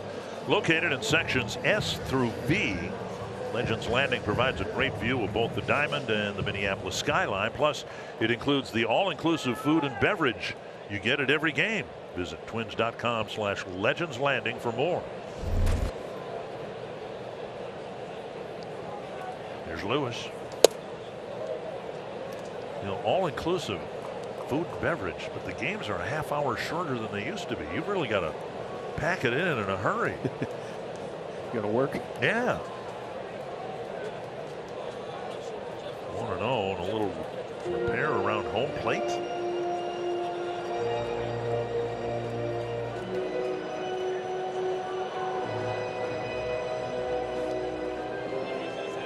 Where's Tony Oliva? He used to come to the batter's box and with his left leg just dig a trench on the back line of the batter's box. I hated that. Jock Jones used to do that. Hit leadoff, and then you come up there at the beginning of the game, expect a nice flat batter's box, and be standing in a hole looking like you're hitting uphill. Lewis with a foul, 1-1. Not that I remember those kind of. No. But I like standing on that back line. I like to have as much room as I could to let the ball travel, give yourself time. Just felt like it pushed me forward in the box. I thought Frank Thomas always did something pretty sly. He'd scrape off the back line of the batter's box and then stand outside of where the line used to be. In their first strike, 1-2. Yeah, 60 feet 6 inches. Give yourself an extra few inches. Yeah, to give yourself that much more time, especially with how big he was. 1-2 to Lewis. Twins would like to tack on runs. They scored in each of the first 3 innings. Had a 1-2-3 fourth. The leadoff walk now is at third base. Short left center field. And that's going to drop for a hit. Remember, we talked about Lewis, who's shown the ability to hit the ball hard and get hits. He's had a lot of those too. It's an RBI single and a 6-0 lead. You put the ball in play, good things can happen. Possible to get a hit if the ball's in the catcher's glove. I mentioned this throughout this homestand. He has the ability to add length to his swing. By that I mean he shorts of the ball, but then he keeps it in the zone a long time, which allows him to hit a variety of pitches even if he gets fooled. So this one, top corner of the strike zone, but able to get enough barrel on it and hit it in a perfect spot. Ball 1 to Ryan Jeffers. Single, run scored, and a strikeout.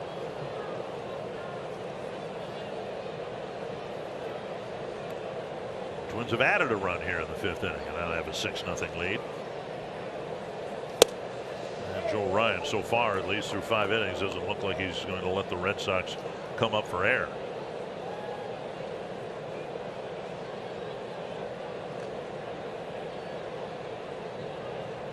Two and 0.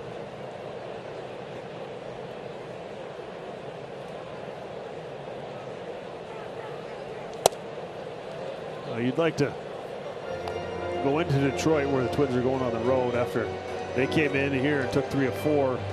You'd like to go in there playing well and a little swagger, a little confidence, and kind of remind them of who the first place team is.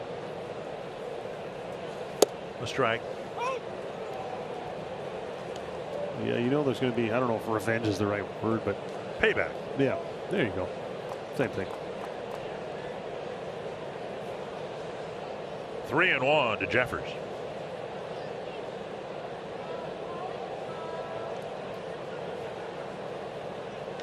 Popped up short right field. Duvall. A little bit of an adjustment, makes the catch. Leadoff walk, comes around to score, and it's 6-0. Inning, you can request tickets to your next Twins game in the Cub family section. It's an alcohol-free family section that includes a free hot dog and Pepsi. Details at twins.com. Twins are going to be on the road for a while. Then they'll come home to Play the Royals and the Orioles before the All-Star break. Old National Bank, it never gets old.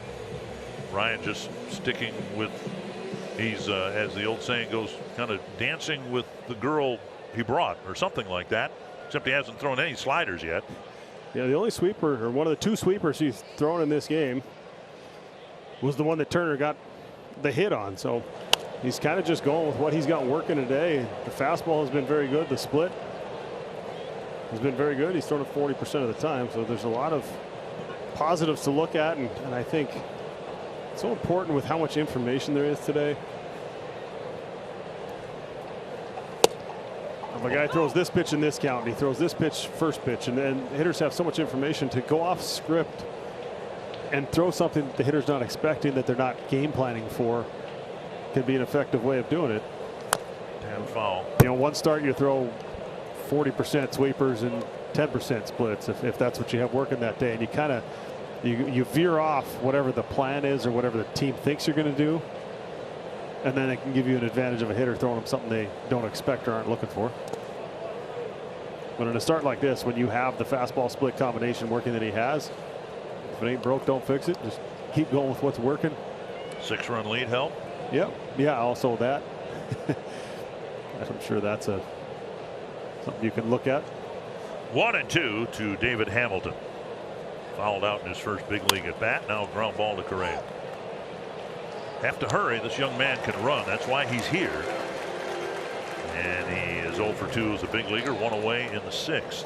A little more sense of urgency from Correa on that one, understanding who was going down the line, even though he hasn't been here that long. And the biggest part of playing defense is preparing yourself for the next play you're going to make, and Correa does that very well.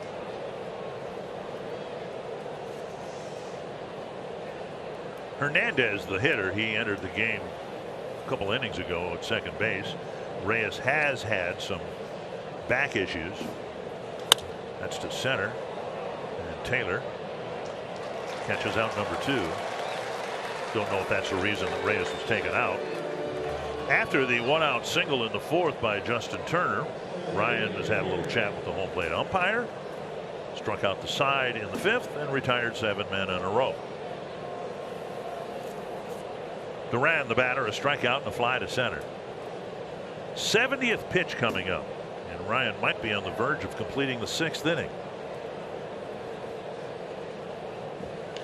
And to right, 70 pitches, 6 shutout innings for Joe Ryan.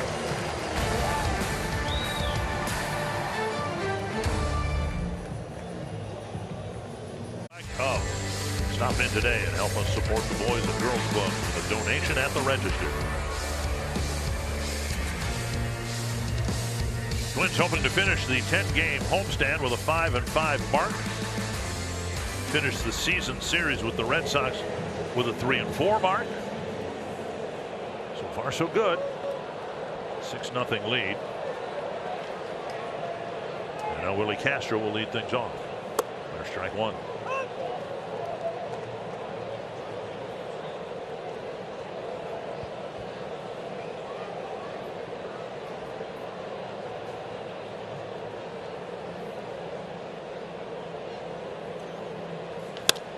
To center, starting in is Duran. Now he retreats to make the catch one away. We'll bring up Michael A. Taylor. 2-run double his first time up, back in the 2nd inning.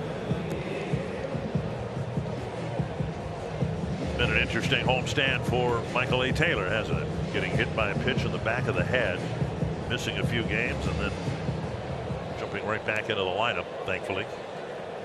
Yeah. Something that could have been a lot worse than what it was. Thankfully, he's out there still, or out there again.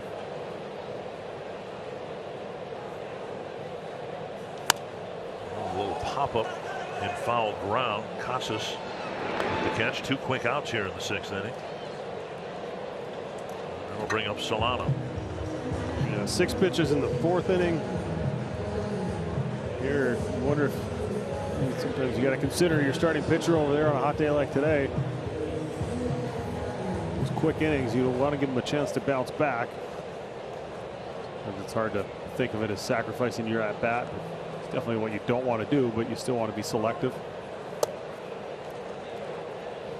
1-0.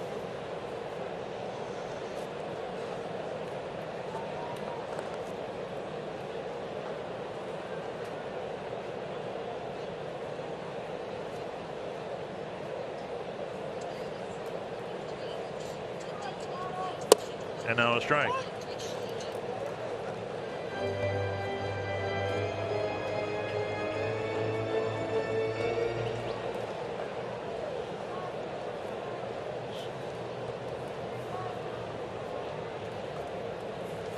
Solano pinch hit for Julian in the second inning, drew a walk.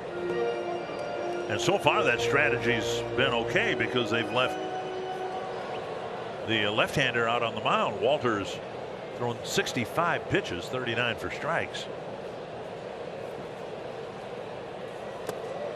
I think the score of the game also kind of influencing that a little bit. 6 runs, no off day before they head to Chicago to play the White Sox.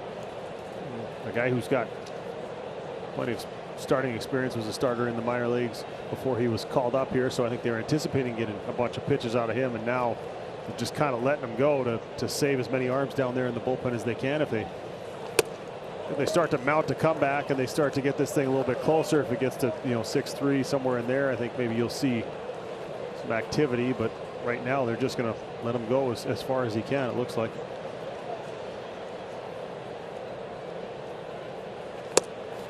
Solano takes his second walk of the ball game, and that'll bring Correa to the plate.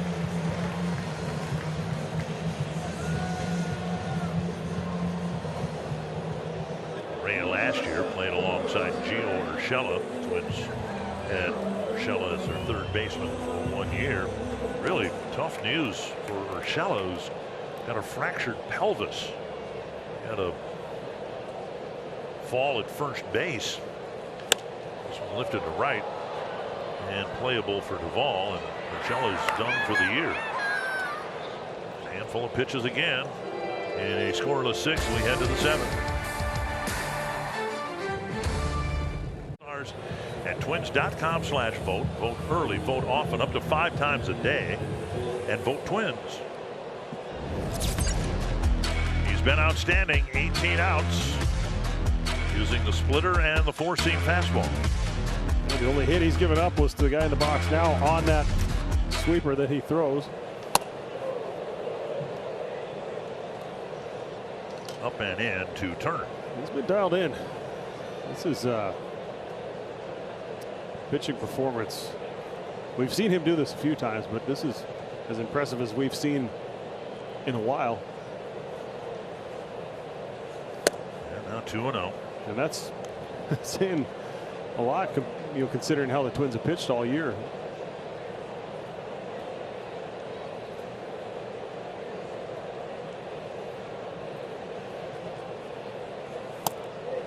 Three and 0.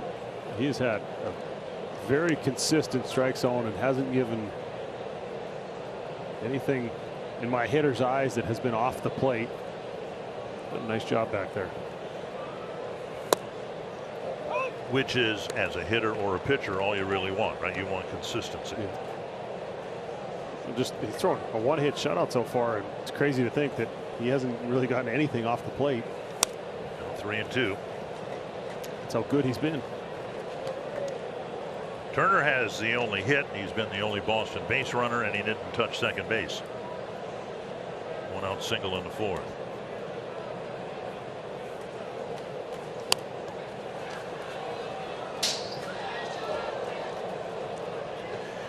Wouldn't that be fitting? You've been in the booth for a while, and now you're not going to be for a while if you had one hit right at you. Came close. All over it. Another 3-2. Hit well, left center field. Taylor is there in front of the bullpen, 1 away. And that'll bring up Yoshida.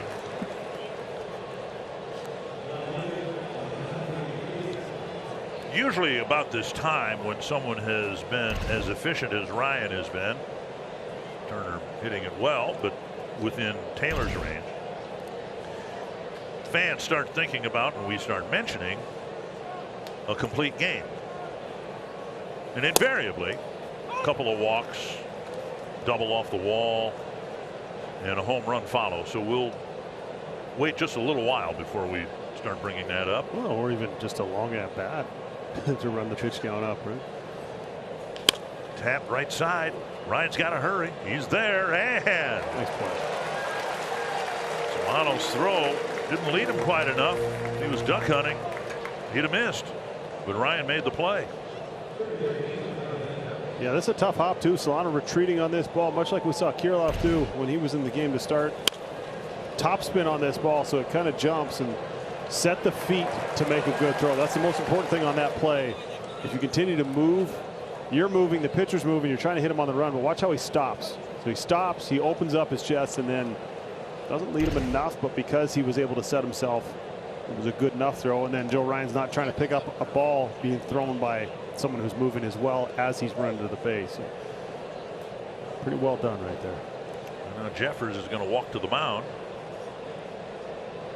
Is this the, hey, the pitcher had to cover first base on a hot day, let's give him a little bit of a break? Yeah, this was something we were told as first baseman to do back before that counted as a mound visit. So 90 degrees today. He's pitching deep into this game in the 7th. He's got 2 outs, and second time he's had to run over their cover. So you want to make sure that you keep him dialed in, give him a little breather. Nice job by Jeffers going out there. I have to ask Joe. I mean, it's hot and steamy today, but there he is wearing long sleeves. I worked with Bert Blyleven. He said early in his career he always wore long sleeves. He said it's because his arms are so skinny. Whatever it takes. 1 strike.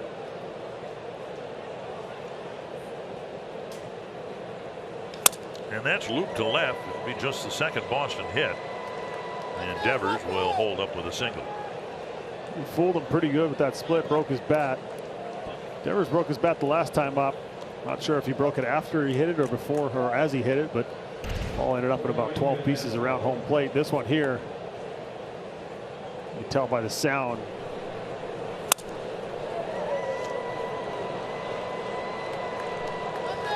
Not a lot of hard contact, but it's a hit.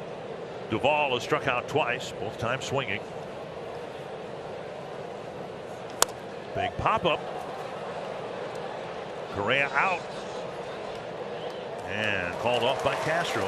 7 shutout innings and a 6-0 lead for Joe Ryan and the Twins.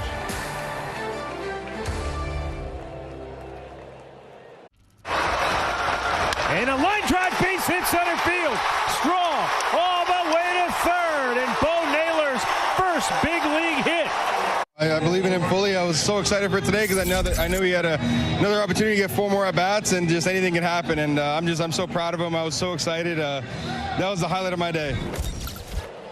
Josh Naylor talking about his younger brother getting his first big league hit last night. Bo Naylor is a catcher now for the Guardians, and a big moment for the Naylor family. Yeah, the excitement of big brother for little brother for middle brother was, it brought a smile to my face. I was riding the bike this morning and saw that.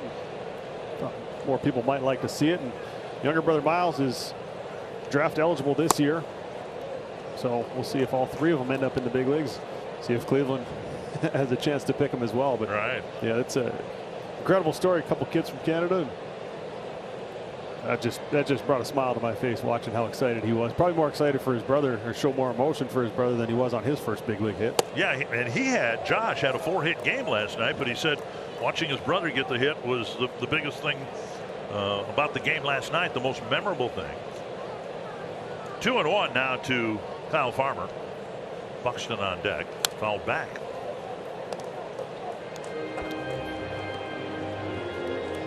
Guardians right on the Twins' heels, just a game behind.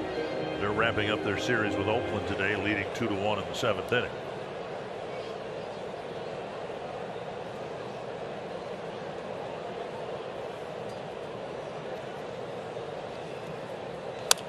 Bounce to short. Strong throw by Hamilton, 1 away, and that'll bring up Buxton. Yeah. Burger King rule on the plate. Byron Buxton, a couple more home runs. Also Carlos Correa taking the pressure off everyone else in the lineup. Joe Ryan has thrown the ball, and all he needed was one of those home runs. But Byron Buxton, first player since Mike Napoli against the Blue Jays in 2013 to hit 460-foot-plus home runs in the same game, and see if he can get himself another one.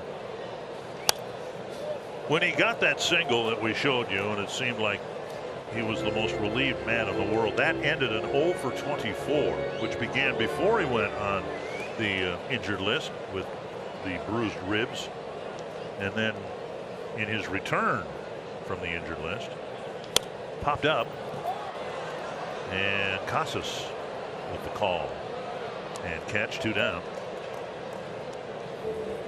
That'll bring up Kepler. Blissfully, there's no activity in the Twins bullpen, so it looks like Ryan will get at least the 8th.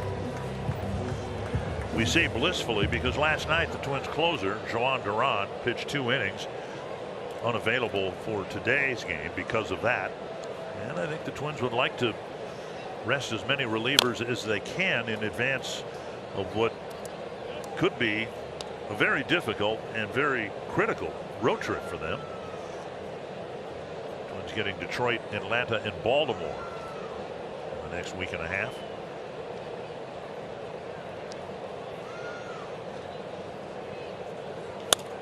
Pope to right center field, plenty of hang time. Duvall with the catch, and the Twins go down 1-2-3 in the 7th.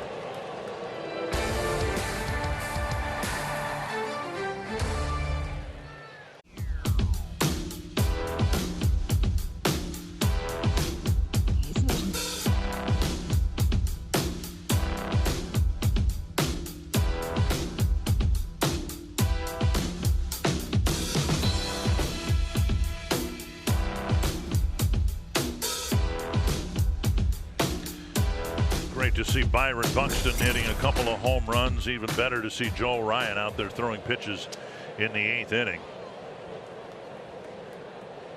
Swing and a foul. Ryan has had 3 starts of 7 innings. He's yet to record an out in the 8th. He'll face Casas, Wong, and Hamilton. She went 7 in that last outing, but gave up 6, but was able to pitch deep. Flipped foul, 2 strikes. Kind of what we're seeing from Walter on the other side of, all right, there's a 6-0 game, so I'm just going to try and save the bullpen as much as you can here with the lead. So Ryan just standing there patiently waiting. Casas used his timeout and just looking at him like, whenever you get back in the box, I'm going to throw my split and see if I can get you to swing and miss or hit a ground ball. It's so enjoyable to just watch him go through it. Missing outside with a fastball. Just throw the ball, catch the ball, take 3 steps backwards, get back up on the rubber, get ready to go. Just working in great rhythm. Checked his swing, 2-2. Casas with a comebacker to the mound and a swinging strikeout.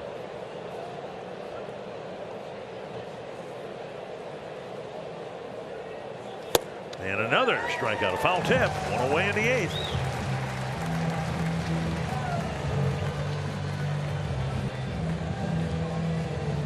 Seventh strikeout for Joe Ryan, and now Connor Wong. Just absolutely dominant today. To fully appreciate this, you have to remember what the Red Sox had been doing. Their 6-game winning streak, averaging more than 8 runs a game. Over the Twins dugout, strike 1. We don't know what the plan is for the 9th inning, but we've had the head of our research department, Kevin. Well, he is our research department. The last Twins 9-inning complete game was the one Jose Barrios pitched in Baltimore a few years ago. You may be thinking it was back in the Nixon administration, but no, it was just back in 2018, a little over 5 years ago. The last 9-inning complete game for the Twins. Foul back. Oh, you got to stop foul pitches off if we're going to see it. That's the thing. The Twins have an off day on Thursday. Next Thursday, they've got 3 games to play in Detroit, 3 in Atlanta. So the next off day won't be between starts for Joe Ryan.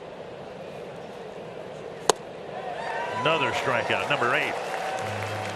This is as dominant a performance as we have seen in quite some time, given the opposition. There's that split again. He's gone to that. pretty often today, and it's been very good. He's got great feel for it. And now David Hamilton. 2 hits for the Red Sox, 2 singles. First pitch strike. Ryan has thrown as many as 107 pitches in a game this year.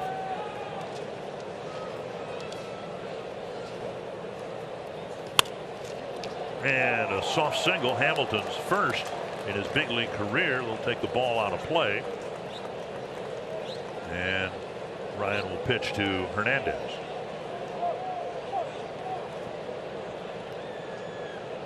Well, nothing quite like getting your first big league hit. Even more impressive on a day like today.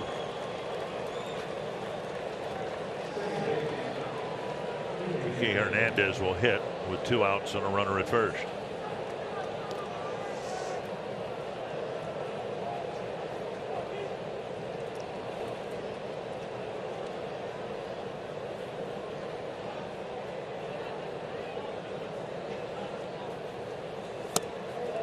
Missing down and away.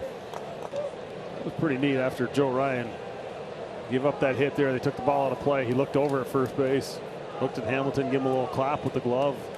A little sign of respect for that moment for the kid.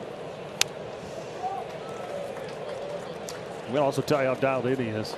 Not sure if it's a 1-run game he's doing that, but 6-run lead.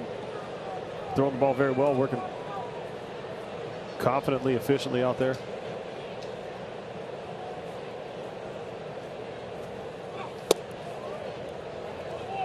It really is anybody's guess, assuming he gets out of the 8th inning cleanly, whether he'll be asked to go out there in the 9th. You'll remember it was Ryan last year who had a no-hitter for 7 innings, and it didn't matter.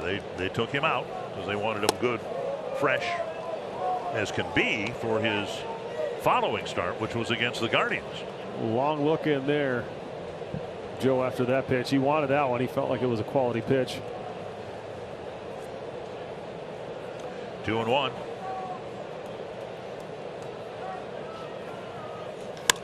Big fly ball left field, should end the 8th.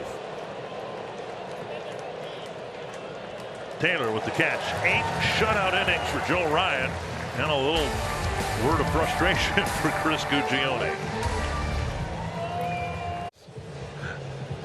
Twins in front 6-0. There's no better place to spend the 4th of July than enjoying America's pastime at Target Field. Be one of the first 5,000 fans in attendance to get an exclusive patriotic t-shirt as the Twins host the Royals. For more info, head to twins.com/t-shirt. Yeah, Twins on the road for a week and a half, then 3 with Kansas City, an off day, and then 3 with Baltimore, and then the All-Star break. Here's Royce Lewis to start the Twins' 8th. Ball 1.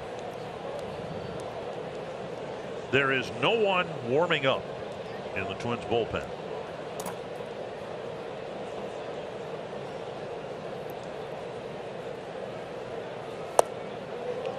As rare as it is now, it looks like Ryan's going to have a chance to complete the shutout. And it is rare now.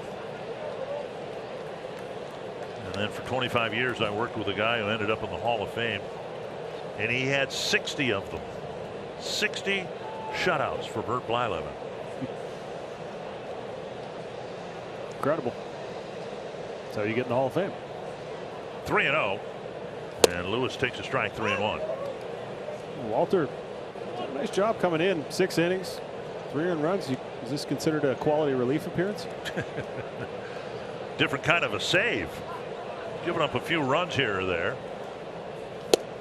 Now 3-2. Yeah, in his major league debut, came in the middle of an inning. A guy who's used to starting was able to kind of get through that. Giving up, well, balls hit hard, especially the one to Buxton, but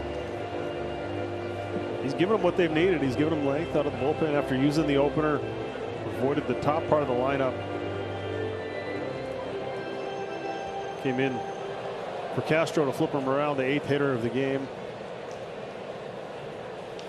Chopper to short. And one away.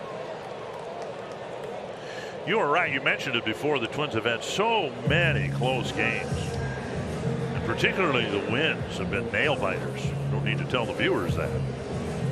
Last night, 5-4. Walk-off win in the 10th. 2-0 last weekend against Detroit. 4-2 and 7-5 against Milwaukee. 9-4 against Toronto. But then you remember the Twins had a 7-run 8th inning in that game. That's a fair ball down the line. And Jeffers will dig for second. And he's got 2 hits in the ball game. Just more signs that this offense, top to bottom, kind of coming to life. And you get in a game like this, not grinding through every at bat. You're going up there with an approach, a plan, and then you're able to trust the plan. Even if you see something either you're not looking for, you get a pitch called against you. With a lead like this, sometimes it's a little bit easier to live with it and trust that plan, trust that process, and then put a good swing on one like Jeffers did there and get a hit. And now Castro. Ball back.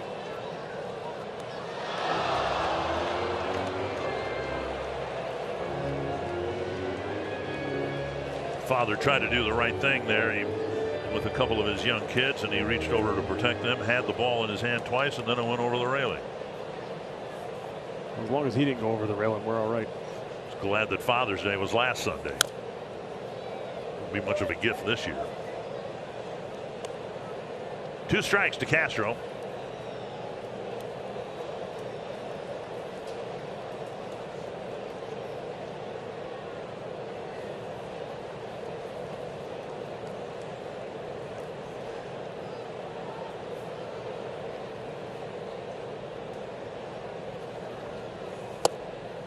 Missing inside, 1-2.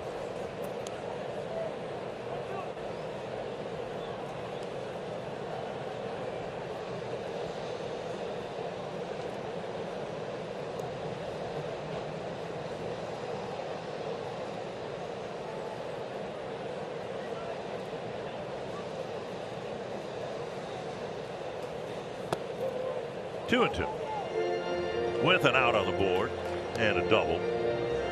If anyone was going to start the 9th inning, they'd be warming up right now. So good opportunity for Joe to pick up his first complete game. Yeah, activity in the Sox pen, but not in Twins pen. Chip to right field, but in short right field. Hernandez makes the catch, 2 down. So here's what happened right in front of us. Foul ball coming back. Father trying to protect his kids. Does a nice job. What? Whoa! Watch the help from behind. The guy behind him grabbed the jersey to make sure he didn't go over the rail. Yeah, nice. Whatever Alex Cora is saying to the young man, it's somewhere in there is thanks a lot. You really helped us out. Great job in his debut to take the game into the 8th inning, saving the Boston bullpen. You wonder if this is 90 pitches. You wonder if this is much. Also, yeah, we'll let Joe Ryan sit over there a little bit longer. 2 outs. Last inning he's going to pitch. Hitting now with 2 down in the 8th inning.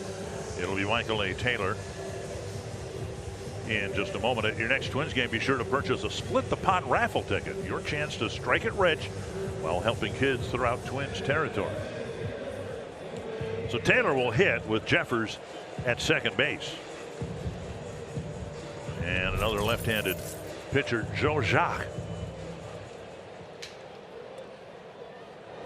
Season 3 games. That's the extent of his major league career. The Red Sox pitcher to debut this month. Funky arm angle. Mix in a sinker, slider, and a change. 2-run double for Taylor. As the Twins kind of took control of the game in the first couple innings. A couple runs in the first, couple runs in the second. Checked his swing there, 1-1.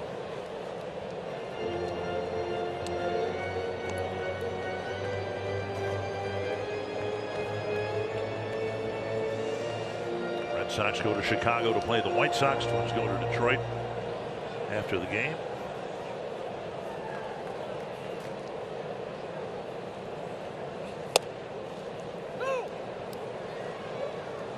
inside our box, but called a strike, 1-2. It's the first one that's come to my mind that he's called that's been out there. That's pretty impressive.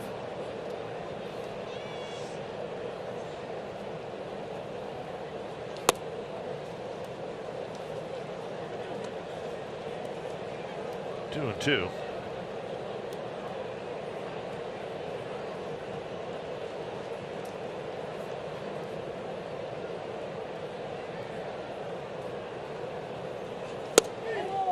And a strikeout will end the Twins' eighth. Joe Ryan will try to complete a shutout in the homestand finale when we come back. Is 2 words. Joe Ryan, simply spectacular this afternoon. He has scattered just 3 hits. All of them were singles through 8 innings so far. No walks, 8 strikeouts as well. 98 pitches, 75% of them for strikes. And just moments ago, a standing ovation and an applause as he came back out onto the mound looking to get that complete game shutout, something we have not seen in a handful of years, guys. Should be an exciting way to end things. Yeah, the fans really appreciated the fact that he was sent out there to at least start this 9th inning. First pitch fouled back. Now, all that said, somebody's warming up out in the Twins pen, so I don't know how long the leash is for Ryan. Facing the Red Sox lineup for the 4th time. Looks like Pagan warming up. 0-2. I like this. Fans getting into it. 100 pitches. He's had a season high 107 thrown earlier this year. Just sit there waiting, take your time out, do whatever you want to do. It's not affecting what he's doing on the mound at all.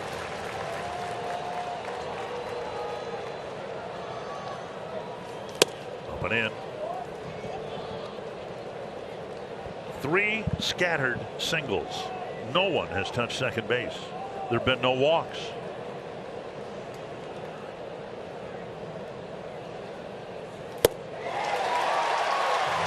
One down.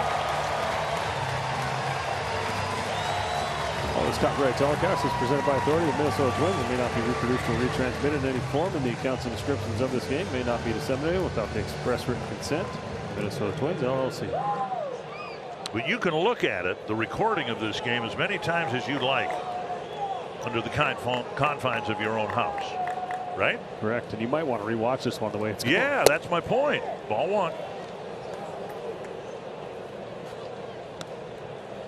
Pretty good. 19, 20 of 28 first pitch strikes up until that one, so he's been effectively working ahead.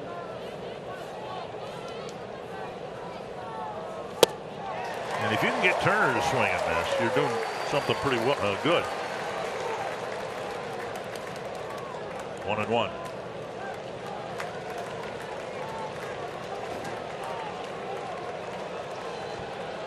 Turner took his time out, or whether he's got a bug issue. No, he's taking his time out on 1-1.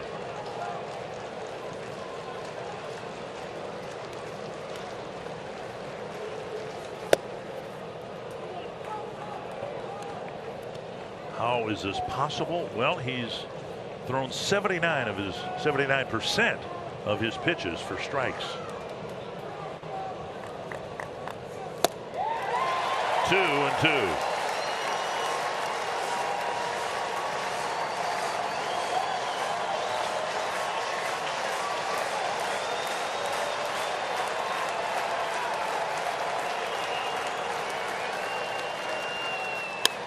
Fouled away. Well, 28,533 here for the ball game today. Good crowd on a Thursday day game, and most of them seems like are sticking around, hoping that Joe Ryan's going to finish off this shutout. See if he can get Turner to swing and miss here at something above the zone. Fall back. It's amazing though, the confidence he has in that fastball. He just keeps throwing it for strikes, keeps pumping it in there.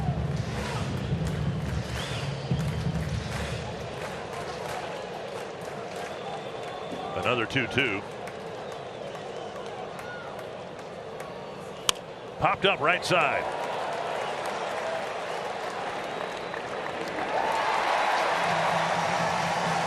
It's such a rarity. Fans here at Target Field are acting or reacting like they're watching a possible no-hitter.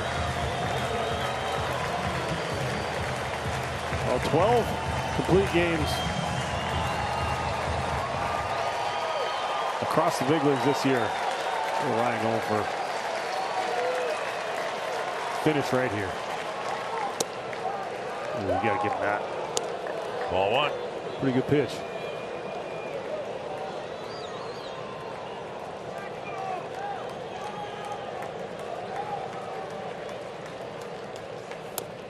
And now 2-0.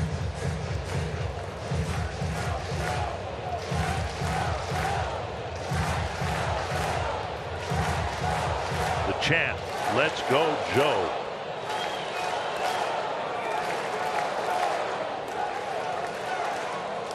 Popped up, short left. A 3-hit shutout for Joe Ryan. What a beauty. Absolutely dominant. What a performance. Went out there able to even up the series, even up the homestand. So dominant. The Red Sox, good offensive team, but swinging the bats well. Only did not have one at-bat with a runner in scoring position in this game. Only ran three ball counts. As good a pitching performance as you can see when a team really needed it. And against a team that had really been swinging it well over the last week or so, the Twins do in fact split the 4-game series with Boston, finish the 10-game homestand at 5-5, and are back to the 500 mark and stay in first place in the American League Central. Busch Live postgame will come your way next.